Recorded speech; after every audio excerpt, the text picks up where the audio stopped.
Welcome back to the Humble Market Timer YouTube channel. If you enjoy the content, once again, please like, comment, and subscribe. Today's video is on a doomsday scenario for the semiconductors.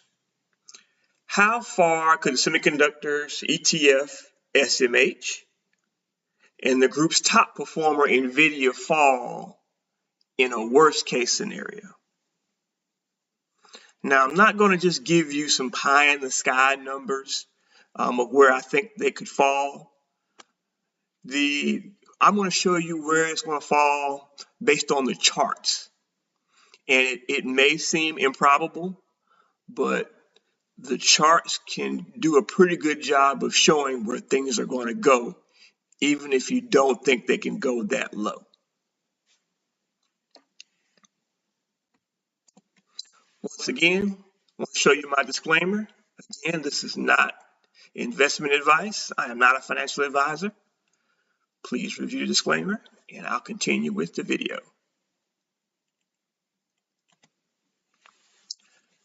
First off, let's be frank. As the semiconductors go, Nvidia is the lead dog. So if Nvidia struggles, the semiconductors as a whole struggles as well.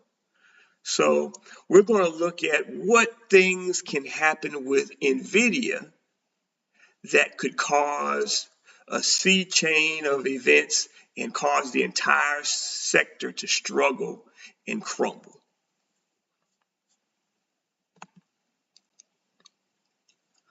First thing would be a recession.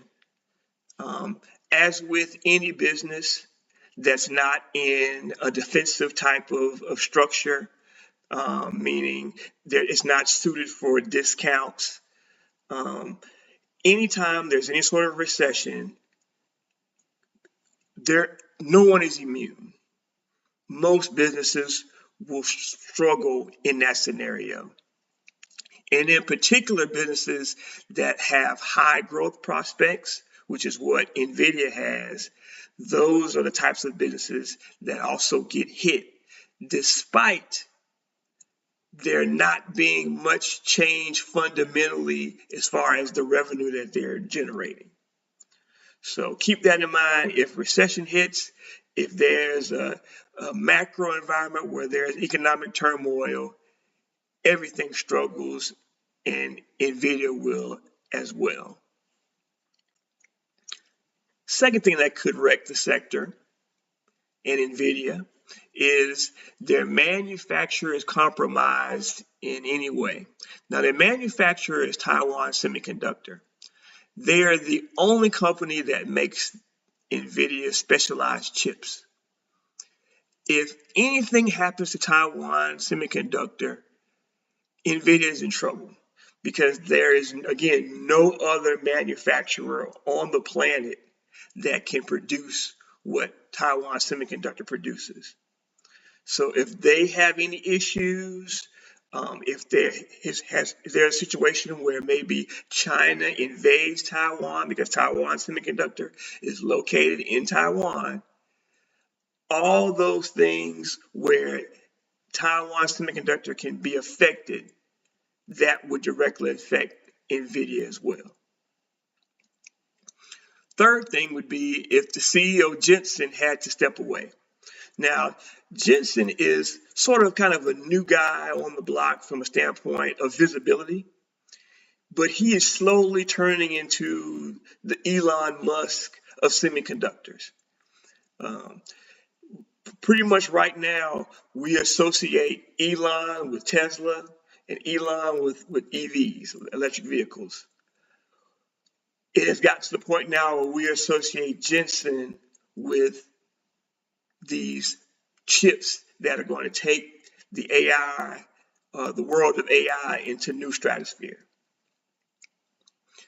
The problem with that, though, is that just like if something were to happen to Elon, his businesses would crumble even if there was a structure that would allow them to continue, because he is always the guy that's out front. He's the guy everyone sees. He's the guy everyone talks about. And you never really hear about a second in command or a guy that's up and coming that can do the things that he does at a similar level. Very similar with Jensen at Nvidia. There really is no other voice for Nvidia. So if something were to happen to him, whether he had to step away for one reason or another, it could be sickness, it could be burnout, whatever. If he steps away, that would have a major impact on the sentiment of the company, and it would cause a lot of uncertainty as to where the company would go in the future. Now, the last thing that I don't think a lot of people have thought about is if capital expenditure, there are capital expenditure reductions by their major customers. Right now, we're in a race to it's an AI race. Who can produce the best product with AI as quickly as possible? And right now, major companies like Google, Microsoft, Amazon, Meta, all these companies are vying for that position of being the lead dog in AI or artificial intelligence. And they are spending huge loads of money purchasing these chips as part of their capital expenditures. Again, capital expenditures is just things that businesses buy to help their business. And Nvidia provides the chips that no other company can provide. And these companies are spending billions per quarter in accumulating these chips. If at some point Meta or Amazon or Microsoft, any of these companies come out and say, okay, we've spent enough money on accumulating chips, we're cutting back on our capital expenditures, so we'll no longer be putting in all the money that we had initially been putting into Nvidia to accumulate these chips. That would have a huge impact on Nvidia and their revenues. Now, Nvidia has other people that they can sell their products to, but they're hamstrung in a way because the government can tell them who they can sell to and who they can't sell to. China wants their chips, but the government has put a stranglehold on what Nvidia can sell to China. They can only sell to China their lesser quality chips and not their newer but more improved chips as a means to keep that edge and lead in developing AI. The U.S. wants to keep that lead. So they've put certain guidelines on Nvidia as far as what they can sell and who they can sell it to. So they have plenty of people out there that want their product, but there aren't that many that have the purse strings that a Meta has, that a Google has, that Microsoft has. Those companies can spend $5 billion, $10 billion a quarter just in getting these chips. Not many companies or individuals could do that.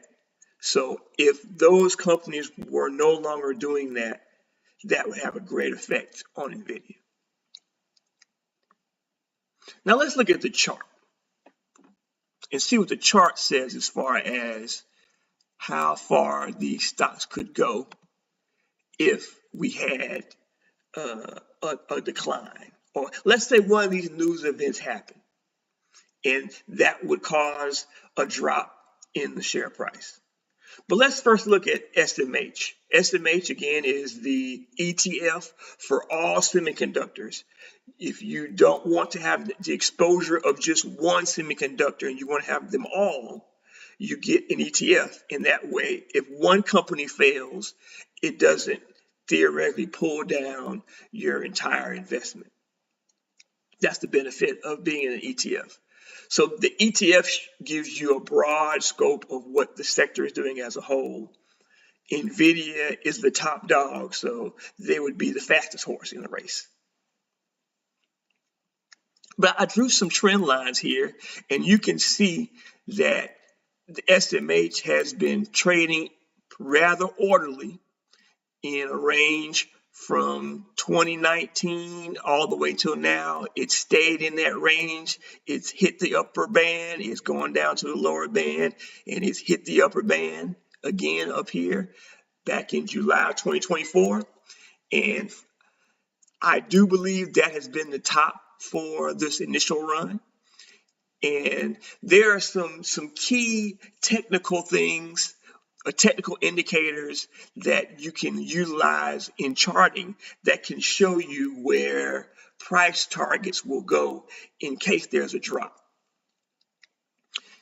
If you look here in this section here, you can see what's called a head and shoulders pattern. Now, this is an upsloping head and shoulders pattern, and I'll just kind of draw it out here to make it a little clearer to you. It's an upsloping head and shoulders pattern, but head and shoulders pattern are bearish. And typically, you have a neckline, and then there's a shoulder, and then there's a peak in the middle, and then there's another shoulder. And if there is a break of the neckline, which as you can see has occurred, then you can do a measured move from, oops, let me get rid of that. You can take a measured move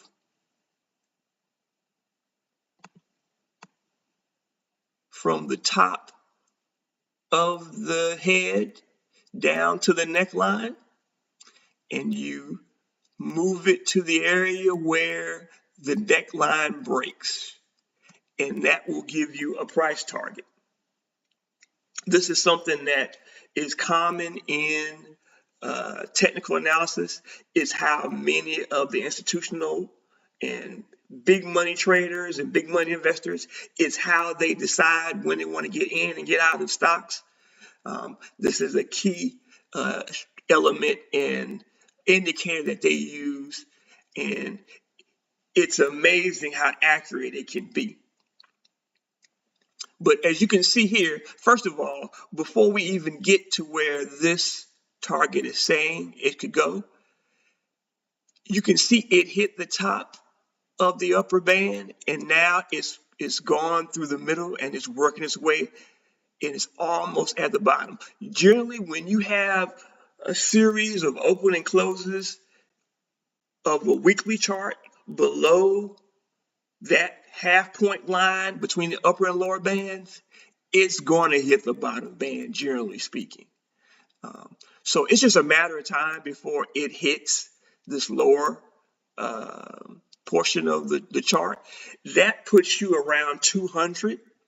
But if you take the measured move from the upper part of the head to the neckline, you see that it hits at around 160 for the SMH. Ironically, that also corresponds with two major tops in the SMH before we had a significant breakout and significant price move in the SMH. So that gives you more confluence, where you have more than one factor that all leads to the same price point. When that happens, that gives you some confidence of that could be a target that could be hit. So keep an eye on this 160 to 162 area. If we get one of those scenarios where we hit that doomsday scenario, where one of those news triggers certain levels of events that can cause price to drop. Now that's looking at the upsloping head and shoulders pattern. And let me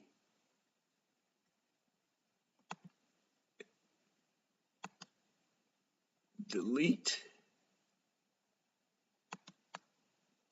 these.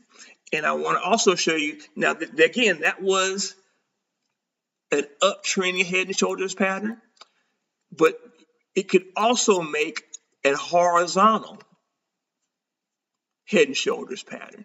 Look at where,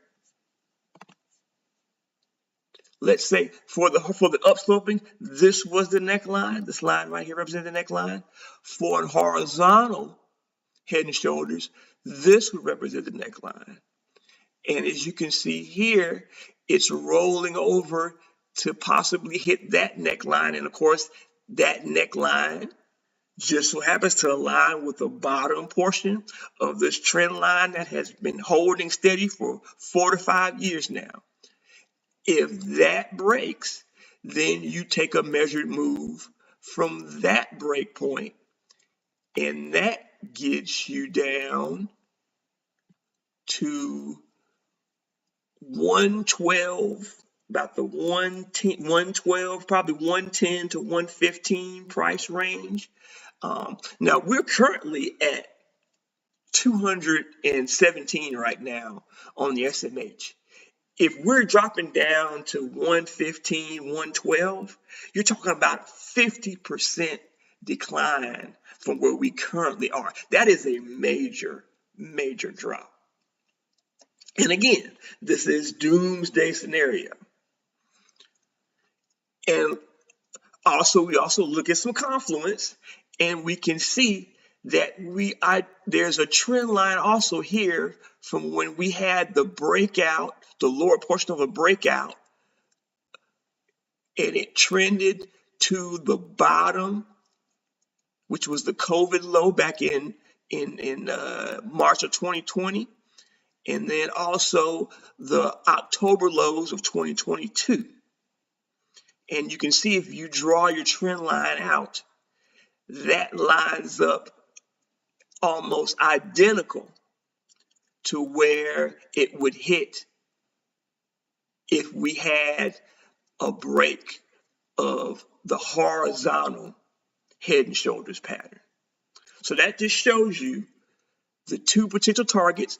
I'm pretty certain whether or not we have a recession or not, we're going to hit this lower band right here. So you can pretty much count on 200 as eventually being hit. We're at 217 now.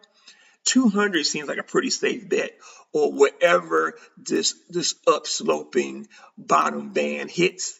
I'm pretty sure we're going to get there.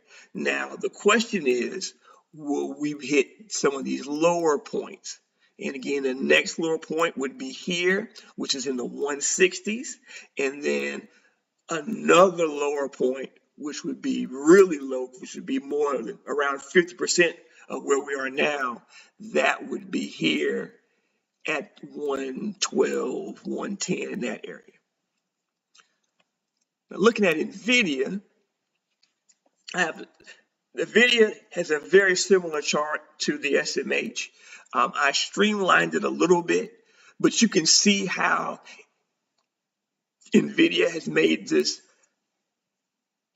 parabolic move, and rightfully so. This is a company that has gone from making $27 billion per year in 2022 to in 2024, or I'm sorry, in 2025, this year, they're projected to make almost $200 billion.